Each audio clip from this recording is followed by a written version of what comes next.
백경선 목사님에게 제가 수요일날 말씀을 전한다, 이렇게 설교를 한다 말씀을 드렸더니 저에게 알려주신 퀴즈가 하나 있습니다. 네, 굉장히 백경선 목사님스러운 퀴즈인데요, 제가 한번 퀴즈를 내볼 테니까 여러분 맞춰보시기 바랍니다. 네, 세상에서 가장 뜨거운 바다는 무엇일까요? 열바다. 네. 정답은 사랑이 굉장히 뜨겁기 때문에 사랑해, 그 사랑과 바다 해자를 써서 사랑해라고 합니다. 네, 열바다. 깜짝 놀랐습니다. 서로 사랑하시며 사시는 여러분이 되셨으면 좋겠습니다. 사실 이 열바다가 뒤에 나오는 예화인데 맞추셔가지고 이 사랑해라는 퀴즈를 듣고 이 한 부인이 남편을 찾아가서 물어봤다고 합니다. 여보, 가장 뜨거운 바다가 뭔지 알아? 날 생각해봐. 세 글자야. 남편이 사랑해 하지 않고 열바다 이렇게 했다고 하는 건데, 네, 유출됐는지 잘 아시네요. 오늘 우리가 함께 읽을 말씀은 성경 중에서 가장 뜨거운 성경입니다. 어딜까요? 네, 잘 모르시죠? 네, 요한계시록입니다. 설교 끝나고 열바다만 기억하시면 안 됩니다. 네, 요한계시록인데 왜 요한계시록이 가장 뜨거운 성경이냐? 지옥 불에 대한 이야기에서 뜨거운 것이 아니고 하나님의 가장 뜨거운 사랑이 잘 남겨 있는, 이 교회를 향한 하나님의 사랑이 열렬한 사랑에 담겨 있는 책이기 때문에 요한계시록이 가장 뜨겁다라고 합니다. 함께 그 은혜 받으실 말씀은 요한계시록 우리 12장 1절 말씀입니다. 요한계시록 12장 1절 말씀. 네, 우리 한 절이니까요, 같이 한번 읽어볼까요? 시작. 하늘에 큰 이적이 보이니 해를 입은 한 여자가 있는데 달이 있고 그 머리에는 12별의 면류관을 썼더라. 아멘. 지난 주일에 굉장히 날씨가 더웠죠. 주일에도 날씨가 더웠는데 저희 교회에 반갑지 않은 손님들이 교회를 찾아왔습니다. 누구냐면 신천지들이 왔죠. 그래서 한 20여 명이 335 모여서 교회 주변에서 예배가 끝나면 성도님들에게 전단지를 나눠줬습니다. 제보를 받고 백경선 목사님과 여러 목사님들이 함께 이제 그분들을 좀 대응하기 위해서 나갔습니다. 일단 대화가 잘 되지 않아서 좀 언쟁이 있었지만 교회 앞에서는 좀 하지 말아달라고 당부를 드리고 약간의 좀 대화를 나눴습니다. 이분들의 그 인상차기를 보니까 좀 특이한 것이 있었습니다. 주로 상의가 굉장히 이제 하얀색의 옷을 입었더라고요. 여자분들을 잘 보니까 얼굴까지도 굉장히 하얀 거예요. 처음에는 저는 분칠을 했나 생각을 했는데 그게 아니고 선크림을 굉장히 두껍게 발랐더라고요. 그래서 정말 뜨거운 여름에 길거리에서 전단지를 나눠줄 작정을 하고 나와서 선크림을 굉장히 이렇게 좀 바른 걸 보면서, 물론 그 잘못된 교리를 가지고 있지만 그들의 열심이 참 대단하다, 배울 점이 있다라는 생각들을 했습니다. 자, 그분들이 이제 그만하실 수 있도록 조치를 취한 다음에 그 중에 이제 대표가 될 만한 분들과 함께 좀 이런저런 얘기를 좀 한참 나눌 수 있는 그런 계기가 있었습니다. 그래서 얘기를 하다 보니까 이만희라는 그 사람에 대한 이야기를 했는데, 제가 교주냐 물어봤더니 펄쩍 뛰면서 교주가 아니래요. 네, 교주라고 저는 생각하고 있었는데 교주가 아니랍니다. 그럼 뭐라고 부르냐 했더니 선생이랍니다. 왜 선생입니까? 예수님이 이 땅에 오셨을 때 사람들이 랍비, 선생이라고 불렀기 때문에 선생이다. 네, 그래서 그럼 예수님이냐, 재림 예수냐 물었더니 그것도 아니랍니다. 그럼 도대체 뭐냐? 그랬더니 그분들이 하는 얘기가 이만희 보혜사다. 네, 보혜사다. 그래서 보혜사는 우리는 성령으로 이해하고 있는데 성령이냐? 또 그것도 아니랍니다. 그럼 무엇인지 자세히 물어봤더니 그들이 말하길 이만희 선생은 이사야나 그 엘리야처럼 그 시대에 성령이 선택하고 임한 특별한 한 사람, 그러니까 예언적 선지자다, 이런 얘기를 하더라고요. 제가 이 얘기를 듣고 다시 질문을 했습니다. 그럼 구약 시대, 열왕기 시대에 북이스라엘과 남유다가 있고 그 당시에는 여러 선지자들이 동시에 활동을 했는데 그럼 그들 중에 누가 유일한 한 사람 예언적 선지자냐? 또 우리가 그를 어떻게 알 수 있냐? 질문을 했더니 당황을 하시면서 답변을 못 하더라고요. 그러면서 요한계시록 무슨 다니엘 막 왔다 갔다 하면서 성경 구절을 얘기를 하다가 옆에 있던 분이 자기 답답했는지 데리고 가버렸습니다. 이런 그 신천지들의 적극적인 이 공격을 저희가 보면서 참 말세구나, 이런 것들을 느낄 수가 있었습니다. 또 포항에 있는 어떤 교회는 몇 주 전에 신천지가 올 때마다 이렇게 사전 선포를 하고 온다고 합니다.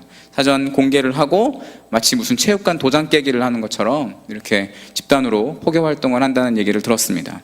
지금은 흔히 말세라고 표현을 하죠. 심지어 말세지 말 이라는 표현도 쓰는 것들도 볼 수가 있습니다. 요즘에 뉴스를 보면 정말 제정신으로는 뉴스를 볼 수 없을 정도로 아주 심란한 굉장히 그런 기사들이 너무나도 많습니다. 그 사드 미사일 배치로 온 나라가 시끄럽죠. 또 우리나라는 오랜 동맹 관계를 맺고 있는 미국과 또한 신흥 강국인 중국의 그런 경쟁 속에 중간에 사이에 끼어 있습니다. 이것은 부정할 수 없는 그 상황이고 현실입니다.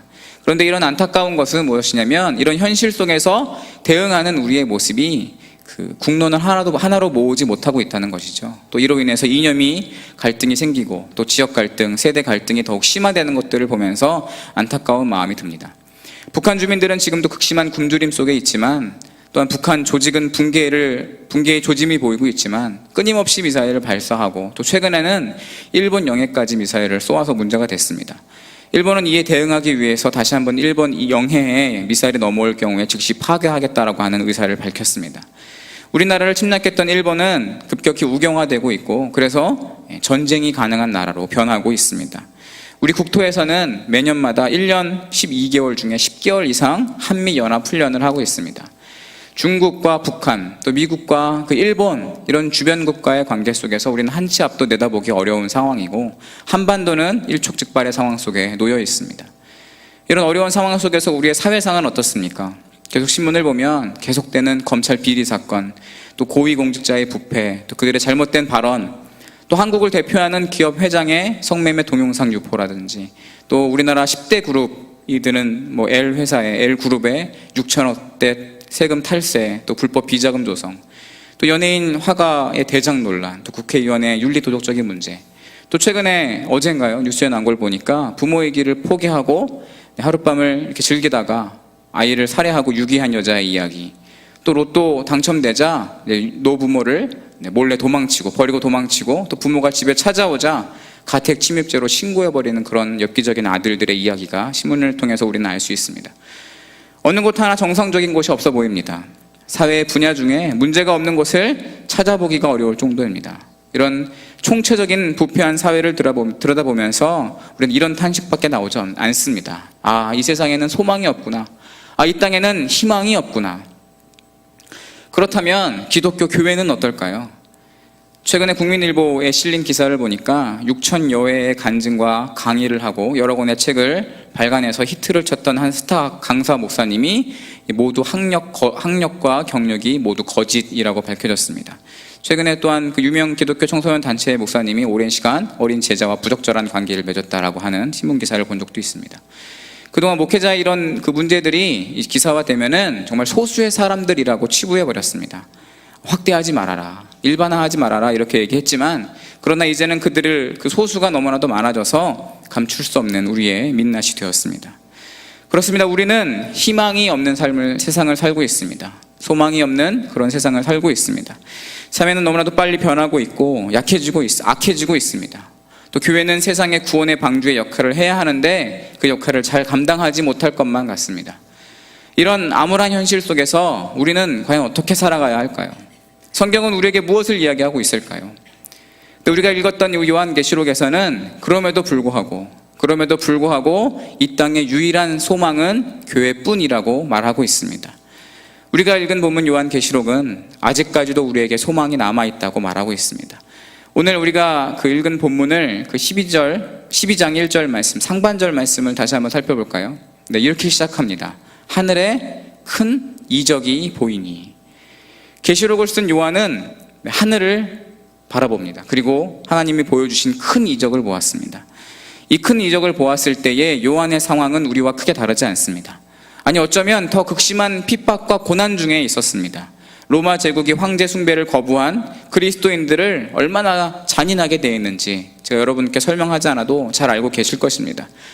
아무런 희망도 없는 현실 속에서 요한은 울부짖고 있을 때였습니다.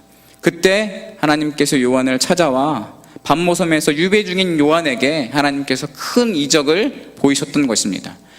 여기서 말하고 있는 이 이적은 우리가 생각하는 그 일반적인 기적과는 다른 것입니다. 이적, 이 표적이라고 할 수 있는데요, 영어로 구조하자면 사인 정도가 될 것입니다. 일종의 이정표라고 생각하면 쉽습니다. 우리는 이 이정표를 바라보면서 험난한 세상을 살아가는데 길을 잃어버리지 않고 또 올바른 길을 찾아갈 수 있도록 안내를 받을 수 있는 것입니다. 여러분 한번 상상해 보십시오. 여러분이 고속도로를 타고 부산을 막 내려간다고 생각해 보십시오. 가다 보면 여러 갈래길이 나옵니다. 또 좁은 길도 나오고 큰 도로가 나오기도 하고 또 굽은 길도 나옵니다. 때로는 공사 중인 현장도 있어서 또 차가 막히기도 하고 또 울퉁불퉁 또 도로가 파손된 곳도 우리 지나야 합니다. 또 여러 가지 옆으로 다양한 광고들이 빠르게 지나가죠. 이런 상황 속에서 여러분은 최종 목적지인 부산을 가려면 어떻게 해야 할까요?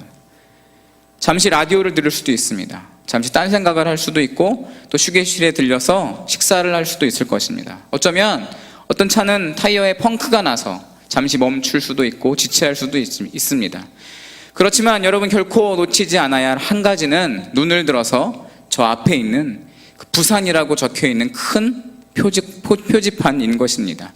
수시로 잊지 않고 그 표적을 확인하고 바라보며 그 방향으로 끊임없이 나아가야 하는 것입니다. 그래야 우리는 길을 잃지 않고 헤매지 않고 목적지에 도달할 수 있습니다. 오늘 성경 요한계시록 저자 요한은 지금 밤모섬에 유배되어 있습니다. 외롭고 절망적이고 아무것도 할 수 없는 그런 상황입니다. 인생의 실패자처럼 낙오자처럼 낙심하고 있었을 것입니다. 이렇게 나의 인생이 끝이 나는구나. 이렇게 나의 인생이 종결이 나는구나. 로마의 핍박으로 많은 그리스도인들은 순교하였습니다. 더 많은 그리스도인들은 지하에서 숨어서 생활하고 있습니다. 또 어떤 그리스도인들은 믿음을 저버리기까지 했습니다. 그래서 요한은 이 땅의 교회는 모두 무너졌어. 교회는 끝났어. 이렇게 생각했을지도 모릅니다. 내가 지금 무엇을 하고 있는지 스스로 의문을 던졌을 것입니다. 자신의 지금의 모습이 한없이 처량해 보였을 것입니다. 그러나 그때 하나님께서 이런 낭망 속에 있는 요한에게 하늘의 최종 목적지를 보여주십니다. 요한아, 잊지 말아라. 이것이 너의 최종 목적지다. 그때 요한은 이렇게 깨달았을 것입니다. 내가 잘 하고 있구나. 내가 지금 잘 가고 있구나. 내가 가는 이 길, 힘들고 어렵고 고난이지만 이 길이 실패한 것 같고 소망이 없는 것 같지만 맞는 길이구나. 내가 저 표지판만 쫓아가면 하나님의 나라, 그 새 예루살렘에 도달할 수 있겠구나. 이렇게 확신했을 것입니다. 그 비행기 조종사들이 훈련할 때 가장 기초가 되는, 기본이 되는 것이 있다고 합니다. 그것은 비행기의 계기판을 바라보는 것입니다. 비행을 하다 보면 이것이 하늘인지 바다인지 동쪽인지 서쪽인지 구분하기가 육안으로는 어렵다고 합니다. 또 비행기가 먹구름에 들어갔을 때 대부분의 조종사는 공포에 휩싸인다고 합니다. 그때 자신의 느낌을 의지하고 주변을 살펴보는 것이 아니고 끊임없이 계기판을 보는 연습을 한다고 합니다. 그래야 올바른 방향을 판단할 수 있기 때문에 그렇습니다. 우리의 인생은 어떻습니까? 여러분이 지금 처한 상황, 또 우리 주변의 사회의 모습, 또 나의 삶의 자리와 내 신앙의 모습, 또한 이해할 수 없는 그 슬픈 경험을 당했을 때, 또 여러분이 먹구름 같은 그 구름에 들어갔을 때 너무 앞이 깜깜하고 두려울 때 내가 지금 잘 가고 있는지, 내가 잘 살고 있는지 확신이 들지 않아 답답할 때가 여러분 있으실 수 있습니다. 여러분이 지금 여러분의 자리에서 바라봐야 할 것은 무엇일까요? 우리의 삶의 기준이 되는 바로 하늘이 우리에게 보여주는 그 이적인 것입니다. 하나님이 우리에게 제시하신 표적, 이정표를 우리는 바라보아야 하는 것입니다. 때로 우리는 내가 어디에 있는지, 내가 무엇을 위해 사는지, 내가 잘 살고 있는지 잘 모르고 우리 신앙의 뿌리까지도 흔들릴 때가 있습니다. 이런 우리에게 오늘 본문 12장 1절은 정말 어마어마한 인생의 줄기를 우리에게 알려주고 있습니다. 하늘에 큰 이적이 보이니, 하늘에 큰 이적이 보이니, 하늘에서 보여주는 이 이적, 이 표적이 우리의 삶의 목적지인 것을 믿으시기 바랍니다. 저에게 아들이 하나 있습니다. 아들이 하나 있는데 제가 가끔씩 책을 읽어줄 때가 있습니다. 또 특별히 그 아들이 한국 전래동화를 좋아합니다. 전래동화는 특별한 그 스토리 전개가 있는 거 여러분들 아실 것입니다. 권선징악이라고 하죠. 착한 사람은 복 받고 악한 사람은 벌 받는다. 이런 이야기입니다. 그래서 흥부는 가난하지만 나중에 복 받는 이야기. 심청이는 눈먼 아버지를 잘 모신 그 효심이 지극하여 아버지 눈 뜨고 왕비가 되는 그런 이야기. 쉽게 말해서 대부분의 전래동화는 해피엔딩으로 끝납니다. 제가 이 동화를 아들에게 읽어주면 아들이 굉장히 해맑게 웃으면서 행복해하는 모습을 볼 수가 있습니다. 그런데 이런 그 전래동화, 이런 이야기들이 재밌는 이유가 무엇일까요? 재밌는 이유, 행복한 이유. 그것은 고난이 있고 환난이 있기 때문에 그렇습니다. 그리고 인생에 역전이 있고 반전이 있기 때문에 그렇습니다. 우리의 그리스도인의 삶도 그렇습니다. 우리의 삶도 이와 같이 반전이 있는 줄 여러분 믿으시기 바랍니다. 흔히들 목회자의 삶이 굉장히 힘들다고 이야기합니다. 최근에 그 설문조사를 보니까 우울증에 걸리기 쉬운 직업이 랭킹에 올랐다는 것을 제가 신문을 통해서 봤는데요. 그러나 제가 생각하기에 오히려 목회자들보다 세상의 현장 속에서 그 소돔과 고모라 같은 그 세상과 더 가까이 더 친밀하게 지내고 있는 우리 성도님들의 삶이 더 고단하지 않을까 생각해 봅니다. 성경의 원칙대로 세상을 사는 것 결코 쉽지 않습니다. 예수님의 산상수훈 말씀처럼 뺨을 때린 사람에게 또 다른 뺨을 들이대면 어떻게 될까요? 두 대 맞을 것입니다. 또 원수를 사랑하는 것, 이것은 정말 힘들다는 것 우리가 오랜 삶을 통해서 알 수 있습니다. 하늘의 법칙으로 세상을 사랑하는 것, 그것은 결코 쉬운 일이 아닙니다. 그러나 우리는 그리스도인은 마지막 영광을 위해서 이를 갈며 꾹꾹 참아가며 믿음으로 인내하며 살아야 되는 줄로 믿습니다. 인생이 뒤틀리고 흔들리고 깜깜한 동굴에 들어앉아 있는 것처럼 어두울 때, 또 사방이 막혀서 우겨싸임을 당했을 때 우리는 고개를 들고 눈을 들어 하늘의 이정표를 바라봐야 하는 것입니다. 그러면 우리는 이 역사가 어떻게 끝나는지 한번 두고 보자, 내가 반드시 우리 교회가 승리하리라, 이런 각오로 아픔을 간직하고 살아가야 하는 것입니다. 그렇다면 요한이 보았던 그 표적, 그 환상, 그 이적이 구체적으로 무엇인지 우리가 한번 같이 한번 살펴보겠습니다. 우리 한번 같이 읽었던 12장 1절 하반절 말씀인데요, 같이 한번 한 목소리로 읽겠습니다. 시작.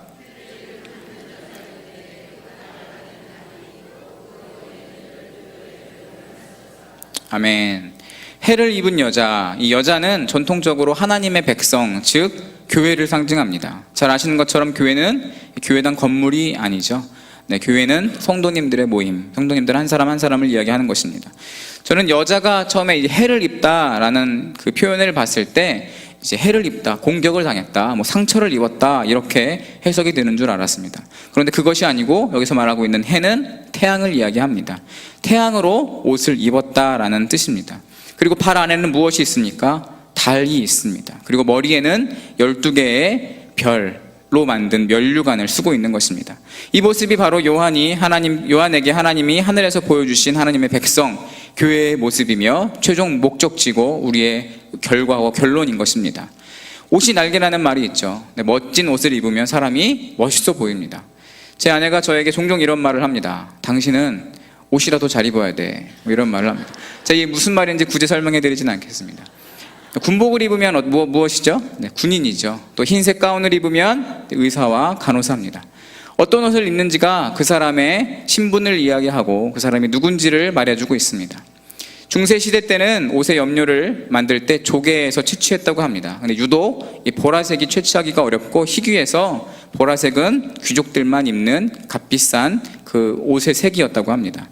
그런데 성경에 나와 있는 하나님의 백성은 무엇으로 옷을 만듭니까? 해로, 태양으로 그 영광스러운 옷을 만들어 주신 것입니다. 그 누가 해로 옷을 만들어 주실 수 있습니까? 그 무엇이 이것보다 더 아름다운 옷을 만들 수 있겠습니까? 더욱이 그 발에는 달이 있습니다. 또 머리에는 별로 만든 면류관이 있습니다. 이 모든 것이 이 세상을 밝게 비추는 빛의 근원인 것입니다. 지구를 감싸고 있는 그 모든 빛의 근원으로 하나님은 하나님의 백성을 두르고 계신 것입니다.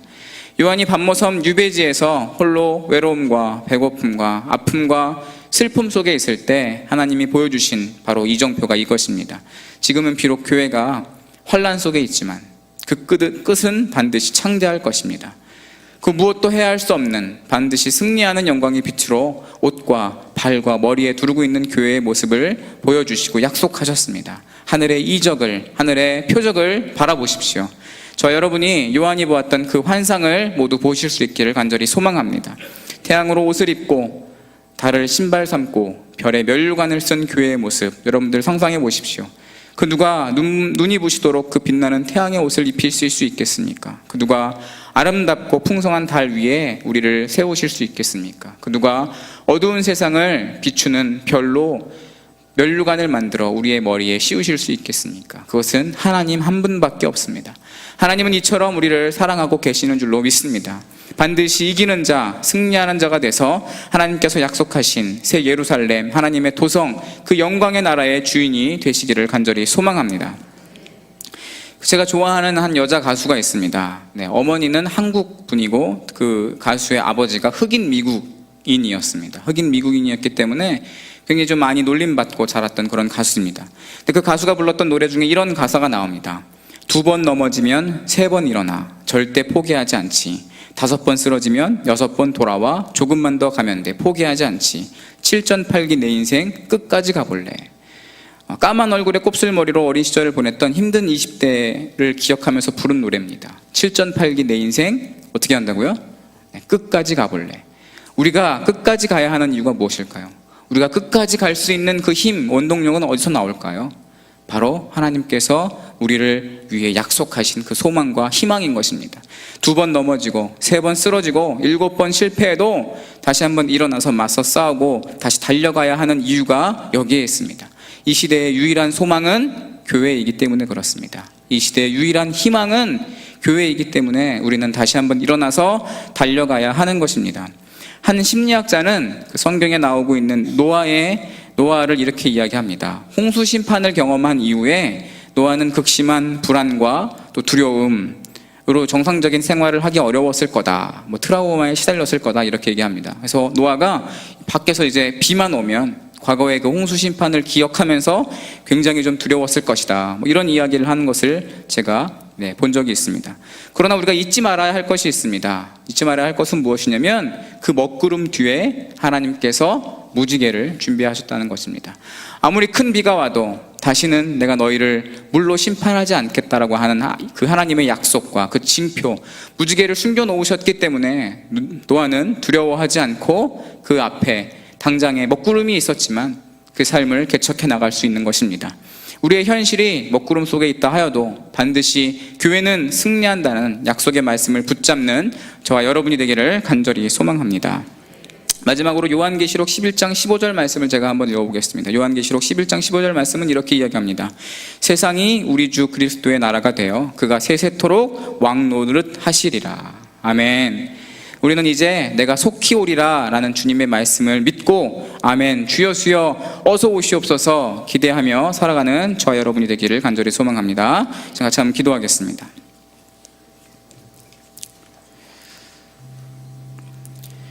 태어나면서부터 안면 장애와 언어 장애를 가지고 있었던 한 아이가 있었습니다. 이 아이는 꿈이 영화 배우였습니다. 그는 꿈을 이루기 위해서 1800번의 오디션을 탈락함에도 굴하지 않았습니다. 그리고 스스로 영화의 주인공이 되기 위해서 스스로 영화를 만들고 그 영화가 성공합니다.